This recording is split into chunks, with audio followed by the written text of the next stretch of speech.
வீசுது. உங்கள் சத்யாவில் குளு குளு ஏசி ஆஃபர். ஒரு வழியா அதிமுக கூட்டணியில யாருக்கு எவ்வளவு சீட்டு அப்படிங்கறத அறிவிச்சுட்டாங்க. அறிவிப்பு வந்துடுச்சு. ஆனாலுமே கூட ஒரு இக்கு வச்சு பெரிய கட்சிகளுக்கான அந்த எண்ணிக்கை அப்படிங்கிறது தான் வந்திருக்கு. இன்னமுமே சின்ன கட்சிகளுக்கான அந்த இடங்கள் எந்த சின்னத்துல நிக்கிறது அதெல்லாம் இன்னமுமே முடிவு செய்யப்படாமல் தான் போய்கொண்டே இருக்கிறது. ஆமா, முதல்ல வந்து எடப்பாடி டெல்லிக்கு போய் பேசிட்டு வந்தாரு, கூட்டணி தொடர்பா பேசினாரு. அமித்ஷா வந்து பிஸியா இருப்பாப்ல, அவரை இங்க வர சொல்ல முடியாது, நான் போய் பேசிட்டு வரலாம் போய் பேசினாரு. இப்ப வந்து கூட்டணி அறிவிப்பா அதிமுகவுடைய தலைமை அலுவலகத்துல வச்சு அறிவிச்சிருக்காங்க. ஆமா, நாங்க வந்து டிஸ்கஷன் பண்ணணும், கருத்து பரிமாற்றத்துக்காக அடிக்கடி இங்க இருந்து அங்க போறது, அங்க இருந்து இங்க வருது, இப்பெல்லாம் நடந்தது. இப்பெல்லாம் முன்னாடி நடந்தது இல்ல, அதனாலதான் நாங்க ஏன் அப்படின்னு. ஆனா நாங்க முடிவு எங்க இருந்து அறிவிக்கிறோம் பாத்தீங்களா, எல்லாரும் எங்க வந்தாங்கன்னு பாத்தீங்களா, அததான் நீங்க பாக்கணும் அப்படின்னு பேசியிருக்காரு. அது மட்டும் இல்ல, நீங்க 20 நாள் நடந்துச்சு திமுக காங்கிரஸ்க்கு பேச்சுவார்த்தை, ஏதாவது பத்திரிகையோ ஊடகமோ அதெல்லாம் நீங்க கேட்டீங்களா அப்படின்ற மாதிரிலாம் கேள்வி கேட்டு தொடர்ந்து கேட்டுட்டு தான் இருக்கோம். ஆமா, டெல்லிக்கு போறது வந்து புதுசா இருக்கு. ஏன்னா ஜெயலலிதா இருந்த காலத்துல அப்படி எதுவும் நடந்தது இல்லைன்றனால அது பெரிய செய்தி ஆச்சுருவீங்களேன். கண்டிப்பா. சரி, இப்ப யாருக்கு எவ்வளவு சீட்டு ஒதுக்கி? ஆமா, பாஜக வந்து 27 இடங்கள், 2021ல 20 இடம் நின்னாங்க, இப்ப 7 இடங்கள் கூடுதலா நிக்கிறாங்க. பாமக வந்து 18 இடங்கள், 2021ல 23 இடம் நின்னாங்க. ராமதாஸ் அவர் வந்து தனியா இருக்காரு அப்படிங்கறதுனால அந்த கணக்குகள் பல கணக்குகள் சேர்த்து ஒரு 18, ராஜ்யசபா கூட கொடுத்திருக்காங்க. இந்த பக்கம் பாத்தீங்கன்னா அமமுகவுக்கு ஒரு 11 இடங்கள் அப்படின்னு கொடுத்திருக்காங்க. சின்ன கட்சிகள் சீட்டு கூட பிரச்சனை இல்ல, இன்னமுமே வந்து அந்த தாமரையில நிக்கிறதா இலையில நிக்கிறதான்ற பிரச்சனை தான் போயிட்டு இருக்கு அப்படிங்கிற மாதிரி தான் சொல்றாங்க. அதற்கான பேச்சுவார்த்தை தான் தீவிரமா போய்கிட்டே இருக்குன்னு சொல்றாங்க. அப்போ வந்து சின்ன கட்சிகளுக்கு இன்னைக்கு இரவுக்குள்ள அறிவிக்கிறேன்னு சொல்லியிருக்காரு எடப்பாடி பழனிசாமி எத்தனை சீட்டுன்னு. அதை அறிவிச்சாதான் அதிமுக எத்தனை சீட்ல போட்டியிடுது அப்படிங்கிறது நமக்கு தெளிவா. ஆமா, தெரியும். ஏன்னா திரும்ப திரும்ப கேள்வி கேட்கும் போது அதான் கேட்டாங்க, அதிமுக எவ்வளவு நிக்குது அப்படின்னு கேட்டப்ப அவர் அதை தான் வந்து சொல்லியிருந்தாரு. என்ன சொல்ல போனா, ஜான் பாண்டியன் அவர்லாம் உள்ள நுழையும் போதே வந்து பீஸ் கோயில் ஏதோ ஒரு ஃபேஸ் பார்த்து பேசினாரு, இவர் போய் தனியா கை கொடுத்து ஏதோ பேசிட்டு இருந்தாரு. அப்படி அந்த சின்ன கட்சிகளுக்கான அந்த பிரச்சனை தான் இன்னும் போயிட்டு இருக்கு, தாமரையா இலையில நிக்கிறதா அப்படிங்கிறது. அதுவும் எல்லாம் சேர்த்து இன்று இரவுக்குள்ள வெளியே ஆயிடும்னு சொல்றாங்க. ஆனா அது அந்த இடத்துல சந்தேகம் வருது. எடப்பாடி கிட்ட போய் கேட்காம எல்லாரும் வந்து பியூஷ் கோயலை பார்த்து எங்களுக்கு இவ்வளவு கொடுங்க அவ்வளவு கொடுங்கன்னு கேட்டுக்கிட்டே இருக்காங்க. ஆமா, இன்னும் டெல்லி கண்ட்ரோல்ல தான் இருக்கும். ஆமா, இன்னும் சின்னம். ஏன்னா நமக்கு வந்து தகவல் படி நம்ம கடந்த இதுல கூட பேசியிருந்தோம், நமக்கு வந்து தகவல் படி இந்த சின்ன கட்சிகள் எல்லாமே இலையில நிக்கிறதுக்கு தான் விரும்புறாங்க. ஒண்ணு தனிச்சுனா இல்லைன்னா முக்கியமா இரட்டையில நிக்கிறதுக்கு விரும்பினா. குறிப்பா ஜான் பாண்டியன்லாம் வந்து இரட்டையில நிக்கிறதுக்கு தான் வந்து விரும்பினாரு. ஏன்னா தாமரையில் என்ன முங்கிரும், தாமரையில அவர் வந்து கடந்த நாடாளுமன்ற தேர்தலில் தென்காசியில நின்னாரு. அப்ப அந்த வாக்குகள் அப்படிங்கிறது கிருஷ்ணசாமி இரட்டையில நின்னாரு. அந்த வாக்குகள் அப்படிங்கிறது பயங்கரமா கேப்லாம் இருந்தது. ஆனா கடந்த காலத்துல ஜான் பாண்டியன் வந்து ரெட்டலையில நிற்கும் போது ரொம்ப குறைவான வாக்குகள் வித்தியாசத்துலதான் வெற்றி வாய்ப்பெல்லாம் இழந்திருக்காரு. சோ பல்வேறு கணக்குகள் அந்த மாதிரி போட்டு இரட்டையிலையா தாமரையா அப்படிங்கிறது இன்னமுமே போயிட்டு இருக்கு. ஓகே, பாப்போம். இன்னைக்கு இரவுக்குள்ள அறிவிப்பு வரும்னு சொல்லிருக்காங்க. அதை பத்தி நாளைக்கு ஷோல அப்டேட் பண்ணலாம். இதுல இருந்து முக்கியமா டிடிவி தினகரன் 9 ஆண்டுகளுக்கு பிறகு மீண்டும் தாய்க்கழகத்துல அடியெடுத்து வச்சிருக்காரு. அதிமுகவை எனக்கு வந்து ஒரு சில நிகழ்வுகள் தான் ஞாபகம் வந்தது. இதுக்கு முன்னாடி அதிமுக அலுவலகத்துல வந்துட்டு இருந்த ஓபிஎஸ் வந்து பின்னொரு காலத்துல வந்து ஆட்களோட வந்து சில பிரச்சனைகள் அந்த மாதிரிலாம் நடந்தது. அதற்கு பிறகு பாத்தீங்கன்னா யாரு இங்கதான் இருப்பாருன்னு நினைச்சோமோ அவர் இங்க வரவே முடியாத சூழல் போயிடுச்சு. யாரு இங்க வரவே மாட்டாருன்னு நினைச்சோமோ தினகரன் அவரோட கார் வந்து அதிமுக எதிர்த்து தொடங்கப்பட்ட கட்சியோட காரு உள்ளே வந்தது. தமிழ்நாட்டுல இதுக்கு முன்னாடி பல வரலாறுகள் அந்த மாதிரி இருக்கு. அரசியல் இதெல்லாம் சாதாரண. ஆனாலும் அந்த 9 ஆண்டுகள் கழிச்சு வந்தாரு. மேல போயிட்டு கரெக்டா அவர் வந்து அந்த மாடம் அந்த இடத்துல நின்னு இப்படி கையெல்லாம் காமிச்சாரு. ஜெயலலிதா மாதிரியே பண்றாங்க அந்த மாதிரி எல்லாம் பேசிட்டு இருந்தாங்க. திரும்ப அன்புமணியுமே அங்க இருந்துதான் கை காமிச்சாரு. இந்த தடவை அதையும் சொல்ல முடியாது, சொல்ல முடியாதனால அதை அழிச்சிருங்க அப்படின்ற மாதிரி அதை அழிச்சிட்டாங்க. ஓகே, சோ இன்னைக்கு வந்து அதிமுக தலைமை அலுவலகத்துல கூடி ஒரு ஒட்டுமொத்த அறிவிப்பை பண்ணிருக்காங்க. அடுத்த அப்டேட்ஸ் என்ன அப்படிங்கறத நம்ம நாளைக்கு பார்க்கலாம். ஓகே, எடப்பாடி பழனிசாமி சொல்றது ஒரு வகையில கரெக்ட் தான். நாங்களாவது கூட்டணியை வந்து டெல்லிக்கு போயாவது பேசி அறிவிச்சிட்டோம், திமுக அதையும் அறிவிக்காம இருக்காங்களே அப்படின்னு புதுச்சேரி மேட்டரை வந்து இழுக்கிறாரு. கண்டிப்பா புதுச்சேரியில இன்னைக்கு வேட்புமனு தாக்கல் பண்ற நேரம் முடிஞ்சிருச்சு. 3 மணி நேரம் முடிஞ்சிருச்சு. ஆனா இப்ப வரைக்கும் திமுக காங்கிரஸ் கூட்டணியில யாரு எவ்வளவுக்கு போட்டிடுறாங்க அப்படிங்கிற அந்த அறிவிப்பு வெளியாகவே இல்ல. திமுகவும் காங்கிரஸ் எல்லாருமே வந்து எந்தெந்த தொகுதி விருப்பப்படுறாங்களோ அங்க வந்து வேட்புமனு தாக்கல் பண்ணி வச்சிருக்காங்களா, யார் பண்ணாங்க யார் பண்ணலன்னு கூட தெரியல. அந்த அளவுக்கு வந்து கூட்டணி நிலவரம் இருக்கு. இதுக்கப்புறம் இந்த வேட்புமனு வாபஸ் வாங்குற அந்த இடைப்பட்ட காலத்துக்குள்ள பேச்சுவார்த்தை நடத்தி யாருக்கு எந்தெந்த தொகுதி அப்படின்னு முடிவு பண்ணுவாங்களாம். அதுக்கப்புறம் யாரும் வாபஸ் ஆக மாட்டேன்னு சொல்லிட்டா அது வந்து அப்படி எதிர்த்து ஃப்ரெண்ட்லி ஃபைட், திமுக காங்கிரஸ் எதிராகவும் காங்கிரஸ் திமுக எதிராகவும் இந்த பீகார்ல நின்ன மாதிரி நிப்பாங்க அப்படின்லாம் சொல்றாங்க.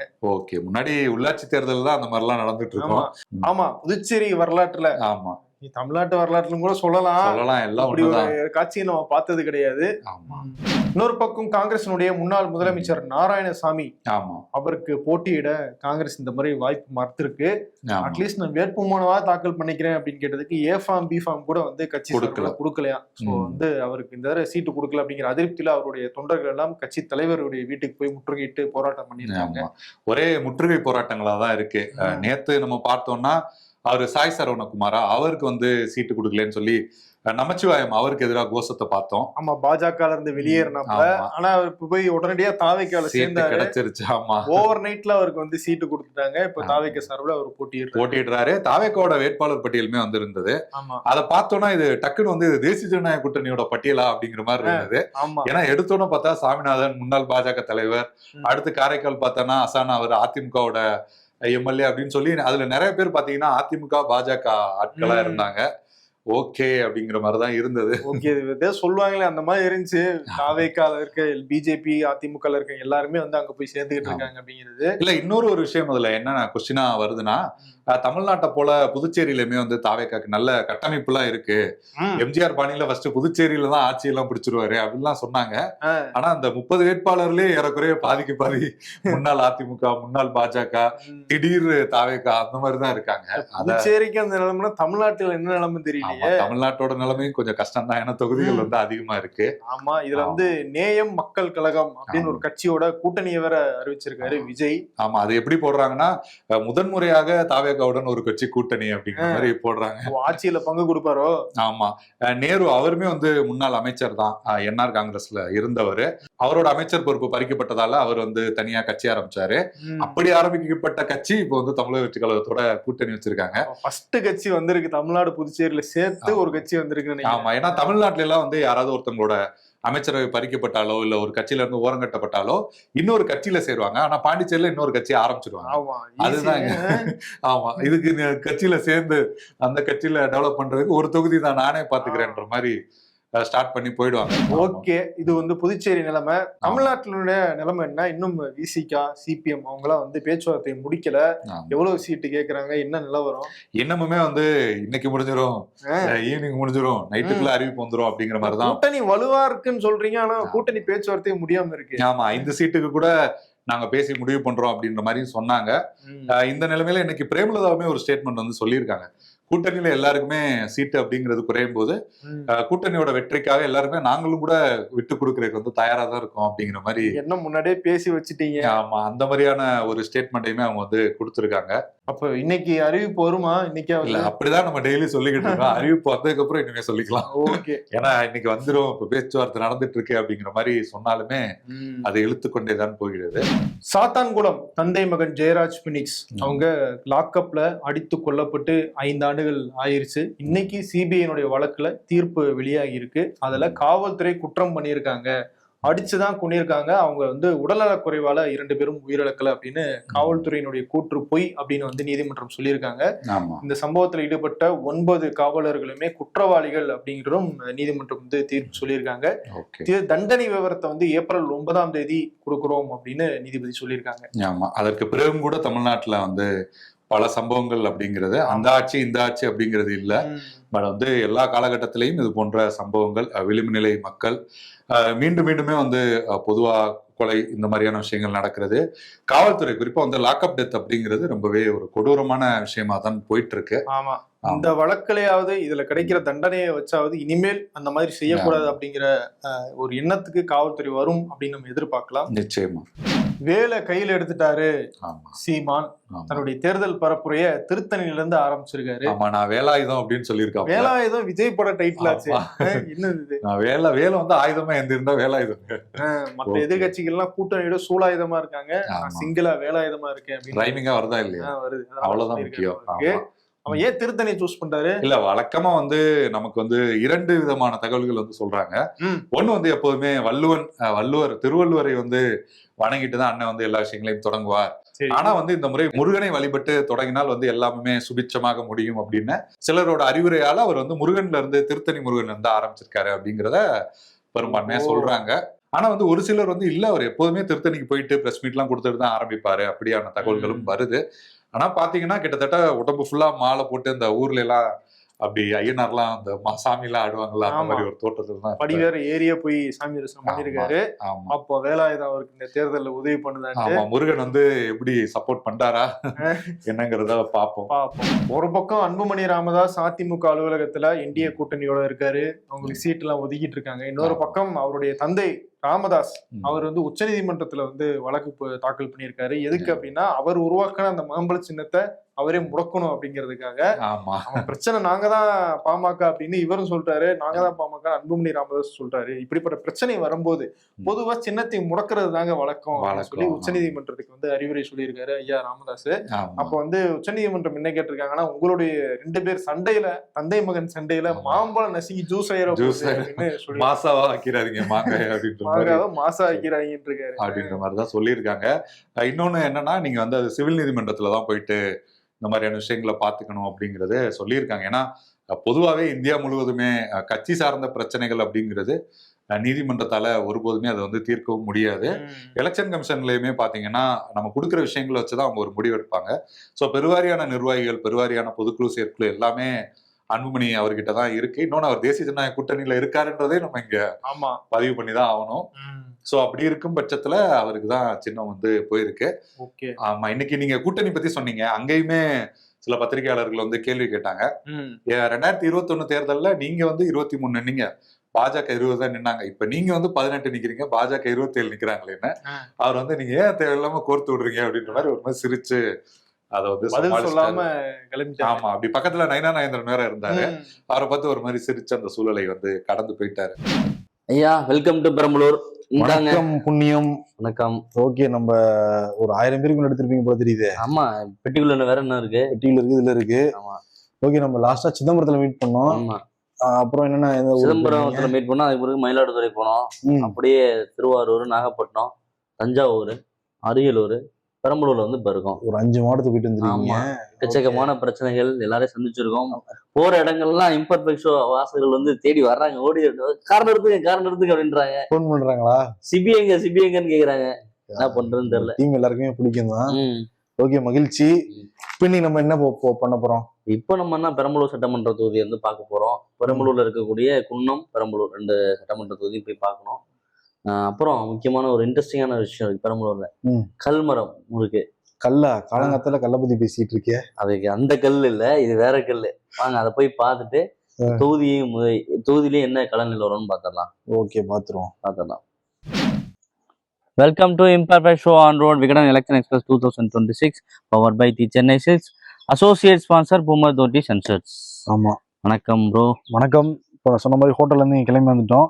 இங்க பாக்குறப்ப ஒரு பெரிய கல் மரம் இருக்கு. இப்போ இருக்கிறது வந்து பெரம்பலூர் மாவட்டம், இந்த சாத்தனூர் பகுதியில 12 ஆண்டுக்கு முன்னாடி கடலா இருந்த பகுதி தான் இது.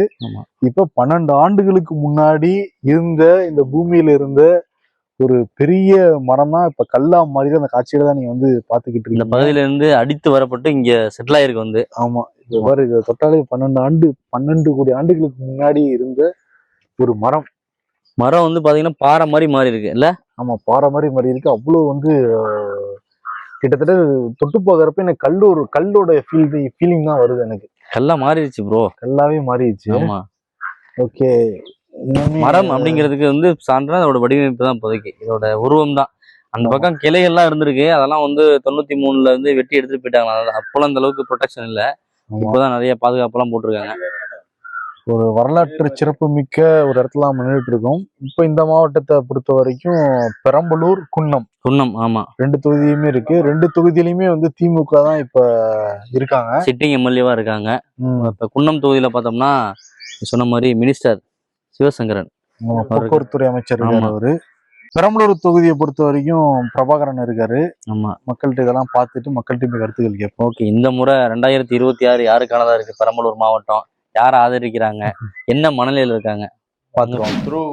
இந்த தேர்தல்ல டிவிகேவுக்கும் ஏவிகேவுக்கும் தான் போட்டியே. ஏவிகேவா? ஏவிஎம்லாம் தெரியுங்க, அது என்னங்க ஏவிகே? ஏவிகேனா அண்ணா வளர்ச்சி கழகம். பவர் ஸ்டார் சீனிவாசன் அவர் தான் இந்த கட்சியை ஆரம்பிக்க போறதா சொல்லியிருக்காரு. அது மட்டும் இல்ல, இந்த தேர்தல்ல எனக்கு விஜய்க்கு தான் போட்டி அப்படின்னு அவரும் சொல்லிட்டு இருக்காரு. சினிமாவில் நடிக்கிறப்ப எனக்கு சூப்பர் ஸ்டாருக்கு தான் போட்டினாரு, அரசியலுக்கு வந்து எனக்கும் டிவிகே விஜய். உங்களுக்கு அவங்களுக்கு போட்டி இது, அவங்க ஏத்துப்பாங்கன்னு தெரியலையே. ஆமா, இதே கேள்வி நீங்க டிவிகே கிட்ட கேட்கலாம்ல, டிஎம்கே நீங்க சொல்றீங்களே. கரெக்ட். ஓகே. நெல்லையில விவசாயி ஒருத்தர் மர்மமான முறையில வெட்டி கொல்லப்பட்டிருந்தாரு. அவருடைய யார் அந்த கொலையை செஞ்சாங்க அப்படிங்கிறது வந்து 4-5 நாட்களாக கண்டுபிடிக்க முடியாத நிலைமை இருந்துச்சு. இதுக்கிடையில தந்தை இறந்த அந்த சோகத்துல அவருடைய மகள் பேபி அப்படிங்கிறவங்களும் வந்து தற்கொலை செஞ்சு இருந்தாங்க. மிகப்பெரிய அதிர்வலையே இந்த சம்பவம் ஏற்பட்டுச்சு. இது தொடர்பாக எடப்பாடி பழனிசாமி அவர் கேள்வி கேட்டிருக்காரு. தொடர்ந்து இந்த மாதிரி தலித்துகளுக்கு எதிரான குற்றங்கள் வந்து தமிழ்நாட்டில் நடந்துகிட்டே இருக்கு. பொம்மை முதலமைச்சர் அதையெல்லாம் தடுக்காம வேடிக்கை பார்த்துக்கிட்டே இருக்காரு. சட்டம் ஒழுங்கு சீர்குலைஞ்சிருக்கு அப்படின்னு சொல்லிட்டாரு. கூடவே திருமாவளவன் போன்றவர்கள்லாம் வந்து விளிம்பு நிலை மக்களுக்காக குரல் கொடுக்குறோம்னு சொல்றாங்க. ஆனா இந்த விவசாயினுடைய கொலை பத்தி எதுவுமே பேசல, சீட்டுக்காக இதெல்லாம் நீங்க வந்து பண்றீங்களா அப்படின்னு அவரையும் வந்து விமர்சிச்சிருக்காரு எடப்பாடி பழனிசாமி. இதுக்கிடையில இந்த விவசாயினுடைய கொலை தொடர்பாக 3 பேரை கைது செய்திருக்கிறதாக தமிழ்நாடு காவல்துறை அறிவிச்சிருக்காங்க. பிரதமர் மோடி இன்னைக்கு நாடாளுமன்றத்துல பேசியிருக்காரு. குறிப்பா ஈரானுடைய போர் அது இந்தியாவில எப்படி தாக்கத்தை ஏற்படுத்தும்னு பேசியிருக்காரு. நம்ம கோவிட் காலகட்டத்துல எப்படி அலர்ட்டா இருந்தோமோ அதே மாதிரி இப்பவும் அலர்ட்டா இருக்க வேண்டிய ஒரு சிச்சுவேஷன் வந்திருக்கு. போரினுடைய தாக்கம் ஒரு நீண்ட காலமாக இருக்கும், நீண்ட கால தாக்கத்தை ஏற்படுத்தும்னு தெரியுது.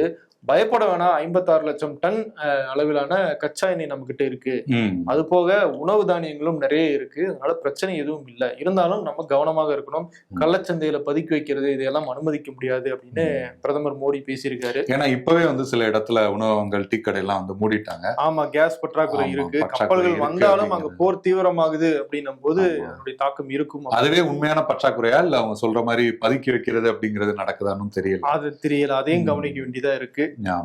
இதுக்கிடையில ஈரான் போர்ல சில முக்கியமான முன்னேற்றங்கள் நடந்திருக்கு. அமெரிக்க அதிபர் டொனால்ட் ட்ரம்ப் அவர் என்ன சொல்லியிருந்தாரு, 48 மணி நேரம் கெடு கொடுத்திருந்தாரு. ஈரான் வந்து அந்த ஸ்ட்ரெய்ட் ஆஃப் ஹோர்முஸை முழுமையாக திறக்கல அப்படின்னா நாங்க ஈரானுடைய அந்த பவர் பிளான்ட் எல்லாம் தாக்குதல் நடத்துவோம். ஈரானும் அப்படி நடந்துச்சுன்னா கடுமையான பதிலடி கொடுக்கும், கல்ஃபை இருட்டுல மூழ்கிற அளவுக்கு நாங்க தாக்குதல் நடத்துவோம் அப்படின்னு சொல்லியிருந்தாங்க. இதுக்கிடையில ஜஸ்ட் நவ் டொனால்ட் ட்ரம்ப் வந்து ட்ரூத் சோசியல் மீடியால ஒரு பதிவு போட்டிருக்காரு. அதுல நாங்க ஈரானோட பேச்சுவார்த்தை நடத்தியிருக்கோம், நல்ல சுமூகமாகவே பேச்சுவார்த்தை போயிருக்கு, அதனால இந்த பவர் பிளான்ட்டை குறி வச்சு தாக்குதல் நடத்துறது மட்டும் ஒரு 5 நாட்களுக்கு நான் தள்ளி வைக்கிறேன் அப்படின்னு டொனால்ட் ட்ரம்ப் சொல்லியிருக்காரு. ஈரான் தரப்புல இருந்து இப்போ வரைக்கும் எந்த ரெஸ்பான்ஸும் வரல. ஏன்னா எப்பயுமே டொனால்ட் ட்ரம்ப் ஊருக்கு முன்னாடி அவரே வந்து ஒரு விஷயத்த சொல்லி நாங்க தான் ஜெயிச்சோம் அப்படின்னு சொல்லுவாரு. அந்த மாதிரி சொல்றாரா, உண்மையாவே பேச்சுவார்த்தை நடந்துச்சா அப்படிங்கறத ஈரான் எப்பயுமே அந்த அமைதிக்கான நோபல் பரிசு எல்லாம் கேட்பாரா? கேட்பாப்ல. அது என்னப்பா வெக்கமே எல்லாம் கேட்டுவிட்டேன்ற மாதிரி அவர் வாட்டுக்கு அதெல்லாம் கேட்பாரு. ஆமா. இன்னொரு பக்கம் வந்து காஷ்மீர்ல ஈரானுக்கு உதவுறதுக்காக காஷ்மீர் மக்கள் வந்து தங்க கிட்ட இருக்கிற என்னென்ன உதவ முடியுமோ அதையெல்லாம் கொடுத்து, தங்கம் உட்பட பணம் எல்லாத்தையும் கொடுத்து ஈரானுக்கு உதவுறதுக்காக ஹெல்ப் பண்ணிட்டு இருக்காங்க அப்படிங்கிற செய்தியும் நம்மளால பார்க்க முடியுது.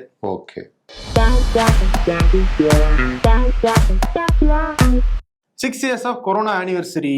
2020 கொரோனா வைரஸ் இருந்ததாகவும் அதுக்கு 1 வருஷம் ஸ்கூல் காலேஜ் லீவ் விட்டதாகவும் சொல்றாங்க. ஆமா, யாரும் மறந்தாலும் நம்ம மறக்க மாட்டோம், நம்மளாம் கொரோனா பேட்ச்.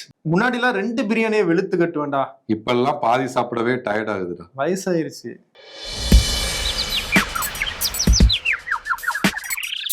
போய் ஒரு தற்கால நண்பன் சமயத்தில் உங்களை காப்பாற்றும், உண்மை வெளிவரும் போது உங்களை எதிரியாக்கிவிடும். சில நேரங்களில் நாணயம் இல்லாமல் நடந்து கொள்கின்றன ஏடிஎம் மிஷின்கள். பணம் இல்லைன்றதே இவ்வளவு கவித்துவமா சொல்றாப்ல. அரசியல்ல இதெல்லாம் சாதாரணமாப்பா.